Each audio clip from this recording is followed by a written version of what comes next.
Hi అండి. Welcome back to my channel. ఈరోజు Telangana style పచ్చి పులుసు ఎలా చేసుకోవాలో మీకు చెప్తున్నాను. ఒక చింతపండు నానేసుకొని అండ్ ఒక ఆనియన్ అండ్ 4, 5 పచ్చిమిరపకాయలు, ఒకటి ఎల్లిపాయ తీసుకోవాలన్నమాట. అండ్ తర్వాతకొచ్చేసి చింతపండు బాగా పిసుకొని వాటర్ పోసుకొని కొంచెం కారం వేసుకోవాలి. కారం మీ ఇష్టం, ఆప్షనల్ అండి.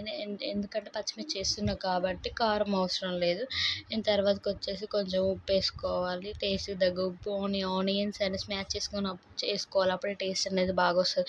అండ్ కళాయి తీసుకొని దాంట్లో ఆయిల్ పోసుకొని కొంచెం జీలకర్ర, ఆవాలు, ఎండుమిర్చి అండ్ వెల్లిపాయలు వేసుకోవాలి. దంచేసుకోవాలి వెల్లిపాయలు, అప్పుడే టేస్ట్ అనేది బాగా వస్తుందన్నమాట.